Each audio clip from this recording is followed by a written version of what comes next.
औज़ुबिल्लाहि मिनश्शैतानिर्रजीम बिस्मिल्लाहिर्रहमानिर्रहीम। आज का बेटा हमारा टॉपिक है मोलेकुलर आयन। प्रीवियस लेक्चर में हमने पढ़ा था आयन्स और उसके टाइप्स। वहाँ पे बेटा हमने क्लियरली एक्सप्लेन किया था कि जब कोई एटम इलेक्ट्रॉन दे या फिर वो इलेक्ट्रॉन ले तो वो आयन बना देता है। और वो दो किस्म के आयन हैं। अगर कोई एटम इलेक्ट्रॉन दे तो हम उसे कैटायन का नाम देते हैं, और अगर कोई एटम इलेक्ट्रॉन ले ले तो उसका जो रिजल्टिंग प्रोडक्ट होता है उसे हम लोग एनायन का नाम देते हैं। इन द सिमिलर वे आज हम एक्सप्लेन करेंगे कि सर मोलेकुलर आयन कैसे बनता है। बिल्कुल उसी तरह बेटा, वहाँ पे एटम था, आज है मॉलिक्यूल। जब कोई मॉलिक्यूल इलेक्ट्रॉन देता है या इलेक्ट्रॉन लेता है तो बेटा बनने वाला प्रोडक्ट हमारे पास मोलेकुलर आयन कहलाता है। तो हम इसे इस तरह एक्सप्लेन करेंगे कि सर जब कोई मॉलिक्यूल इलेक्ट्रॉन दे या इलेक्ट्रॉन ले तो प्रोडक्ट क्या कहलाएगा, मोलेकुलर आयन। तो सबसे पहले हम इसे डिफाइन कर लेते हैं मोलेकुलर आयन। तो आ जाएगा बेटा, when a molecule loses or gain one or more electron,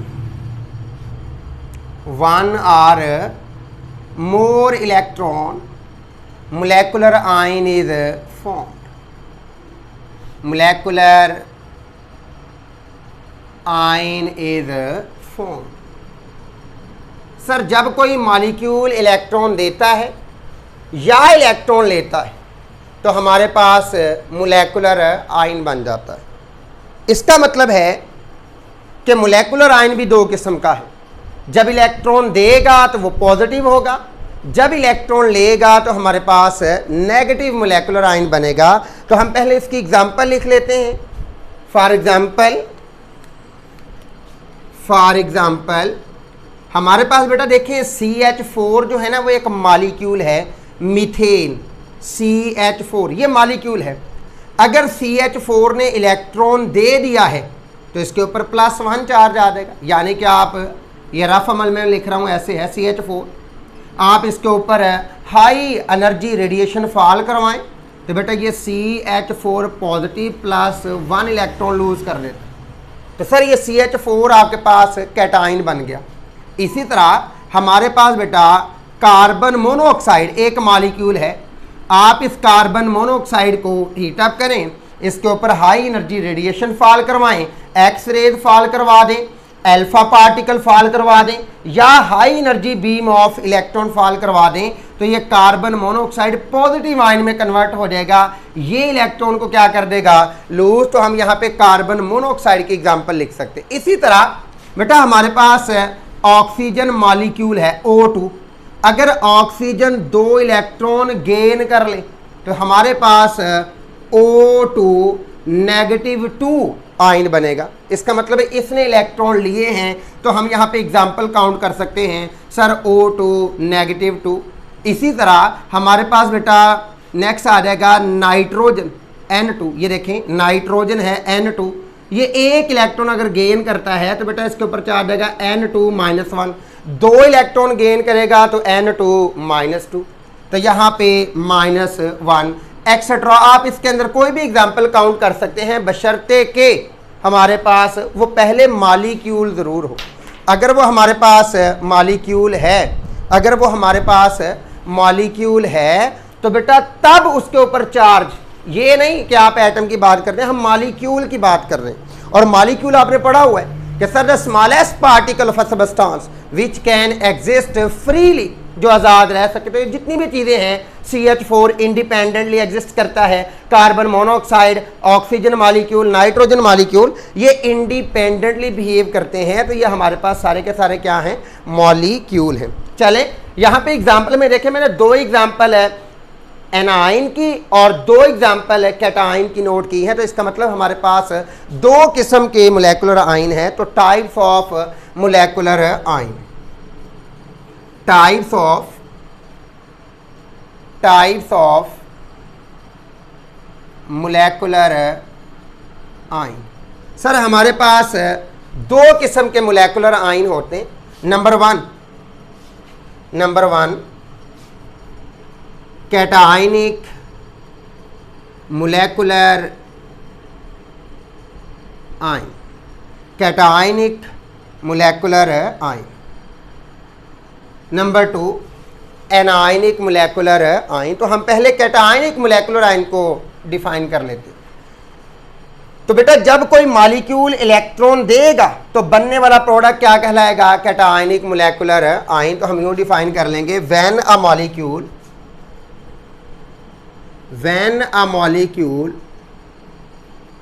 loses one or more electron, when a molecule loses one or more electron, cationic molecular ion is formed. Cationic molecular ion is formed. हम यहाँ पे इसकी example count कर देंगे, इन्हीं में से कर दें।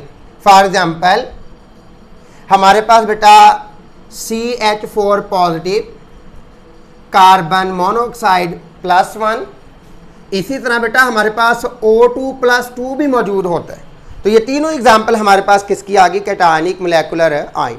नेक्स्ट दूसरी टाइप है बेटा हमारे पास anionic molecular ion, anionic molecular ion. तो दूसरी टाइप आ गई बेटा हमारे पास एनायनिक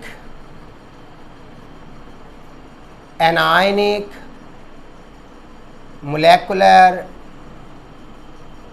आयन। तो यहां से सिंपल आपको पता चल रहा है एनायन, तो ऐसा मॉलिक्यूलर आयन जिसके ऊपर नेगेटिव चार्ज हो। कौन सा चार्ज है बेटा? नेगेटिव। तो लिखेंगे when a molecule gain one or more electron,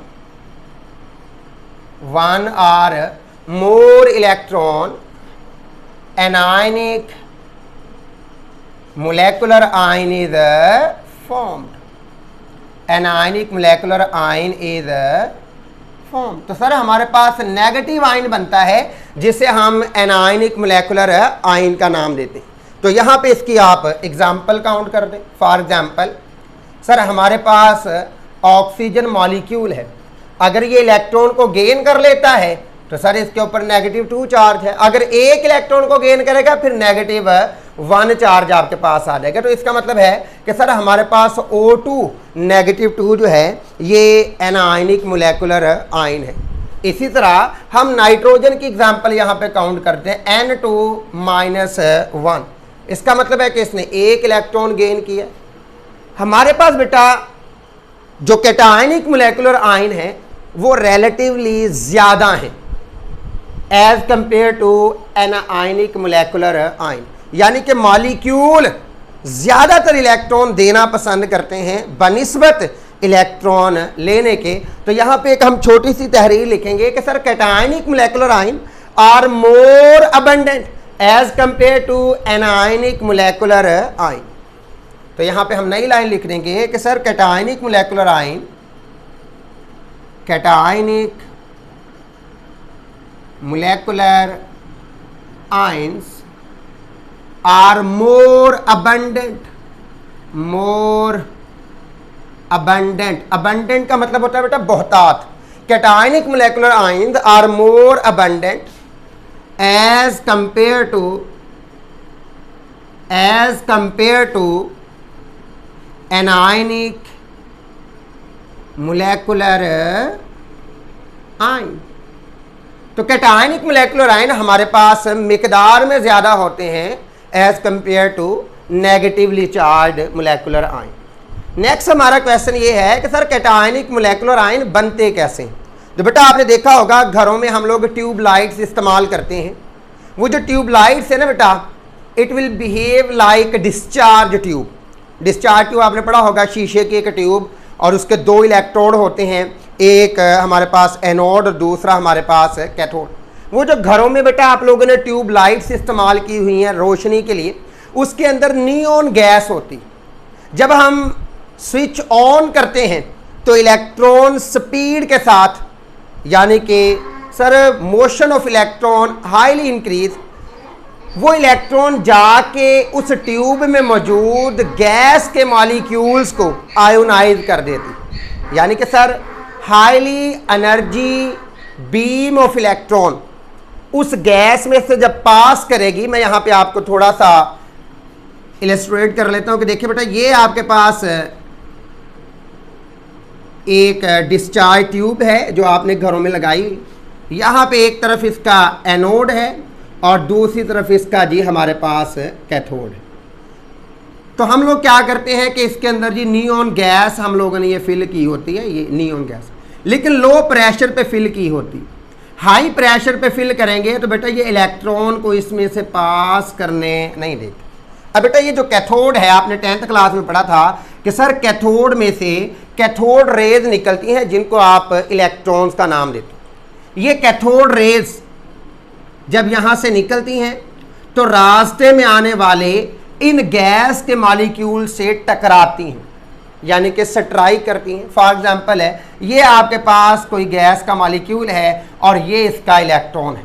अब बेटा ये जो highly energy beam of electron है, यानी कि सर इलेक्ट्रॉन स्पीड के साथ जा रहा है, अगर इसकी एनर्जी बहुत ज़्यादा है, हाईली एनर्जेटिक है, तो ये इस रास्ते में आने वाले मॉलिक्यूल से जब टकराएगा तो हाई एनर्जी होने की वजह से ये इस इलेक्ट्रॉन को भी अपने साथ ही लेके चले जाए, तो हमारे पास इलेक्ट्रॉन्स की तादाद डबल हो जाएगी। तो पीछे जो चीज़ बचेगी, यानी कि रिजल्टिंग प्रोडक्ट होगा, उसमें इलेक्ट्रॉन की कमी हो जाएगी और उसके ऊपर पॉजिटिव चार्ज आ जाएगा। इसका मतलब है कि मॉलिक्यूल्स की आयोनाइजेशन से हमारे पास ये बनते हैं, तो हम इन्हें मोलेकुलर आयंस का नाम दे देते हैं। तो बेटा यहां से पता चला कि sir when highly energetic beam of electron is pass through gas. Number 2, आपके पास इलेक्ट्रॉनिक बीम नहीं है, आप highly energetic beam of alpha particle use कर सकते हैं।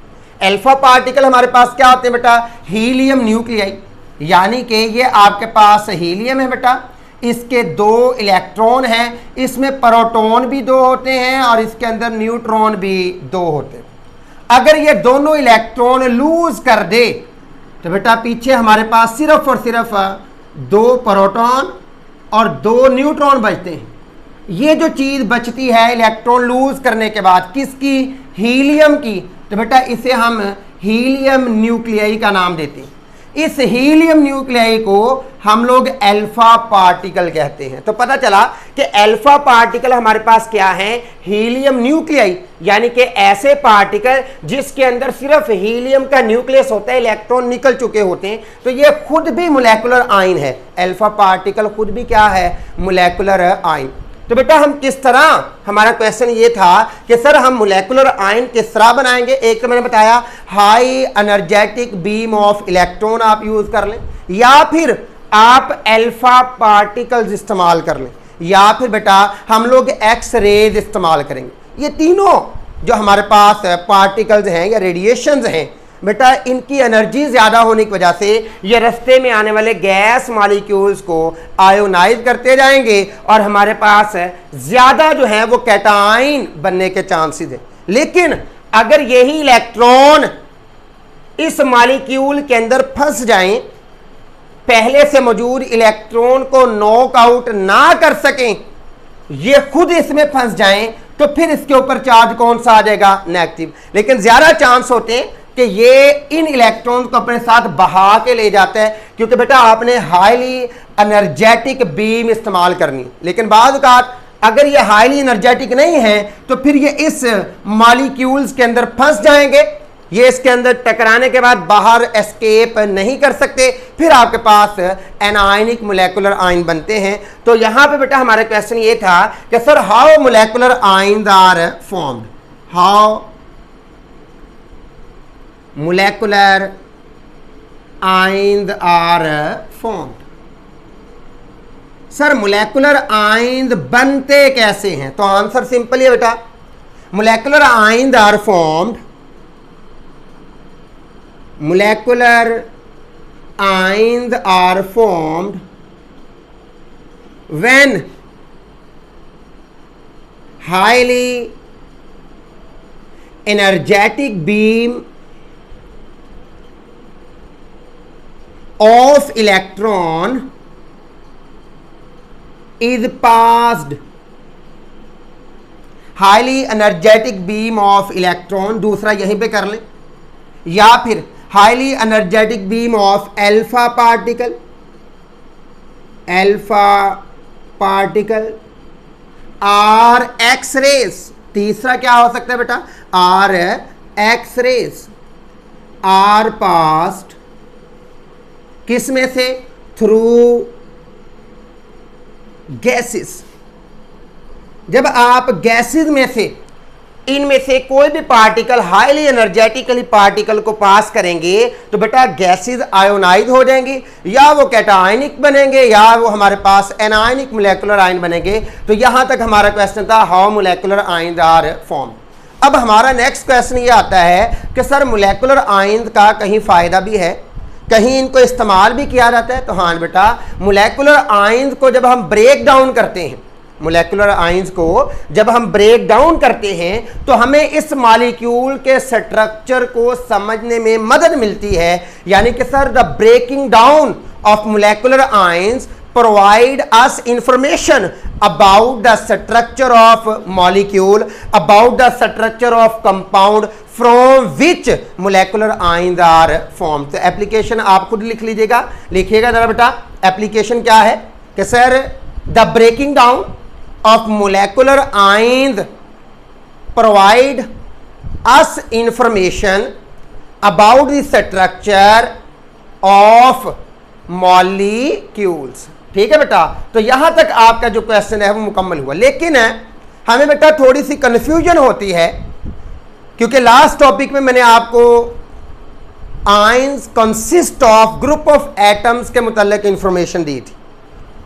यानी कि अगर आपको याद हो वो लेक्चर, तो मैं यहां से थोड़ा सा उसे ब्रीफली एक्सप्लेन करना चाहूंगा कि सर उन आयंस में और इन आयंस में क्या फर्क है। देखिए बेटा जरा गौर से देखिए कि O2 जो है ये मॉलिक्यूल था, N2 जो है ये मॉलिक्यूल था, CH4 जो है ये मॉलिक्यूल है। जब ये इलेक्ट्रॉन लेंगे या इलेक्ट्रॉन देंगे तब ये बनेंगे मोलेकुलर आयंस। लेकिन सर अगर आप कार्बोनेट CO3 की बात करें, CO3-2, अगर आप सल्फेट -2 की बात करें, अगर आप पर मैग्नेट MnO4-1 की बात करें, अगर बेटा हम लोग यहाँ पे हमारे पास नेक्स्ट है पोटाशियम क्रोमेट कर लें, K2Cr2O7, तो उसका आयन बनेगा Cr2O7-2। अगर इन आयंस की बात करें तो सर क्या ये मोलेकुलर आयन है? नहीं बेटा, ये मोलेकुलर आयन नहीं है। उसकी वजह क्या है? क्योंकि बेटा ये जो आयन बने हैं ये इलेक्ट्रॉन के लूज करके या इलेक्ट्रॉन को गेन करने के बाद नहीं बने, बल्कि they are formed by decomposition of ionic compound और पोलर कंपाउंड। तो सर देखिए जरा, मैं आपको यहां समझाता हूं। मेरे पास है सोडियम कार्बोनेट है Na2CO3, पानी के अंदर सॉल्युबल है। जब आप इसे पानी में डिसॉल्व करेंगे H2O में बेटा, तो आपके पास बनेगा 2Na+1 प्लस CO3-2। अब बेटा देखिए जरा, यहां पे सोडियम कार्बोनेट की डीकंपोजिशन हुई है, तब ये आयन बना है, तब ये आयन बना है। लिहाजा ये आयन इलेक्ट्रॉन के लेने या इलेक्ट्रॉन के लूज करने के बाद नहीं बना। मेरे पास स्ट्रॉन्ग एसिड है H2SO4 सल्फ्यूरिक एसिड, आप इसे पानी में डिसॉल्व करें तो बेटा ये डीकंपोज होकर बनाएगा 2H पॉजिटिव प्लस SO4-2।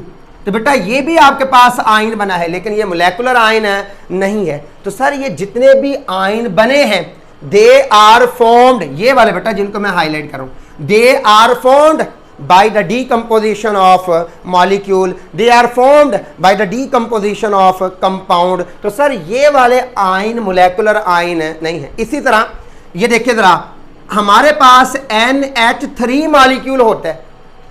अब NH3 तो मॉलिक्यूल था, लेकिन अगर आप इसे एसिड के साथ रिएक्ट करवा दें तो आपके पास बनेगा NH4 पॉजिटिव।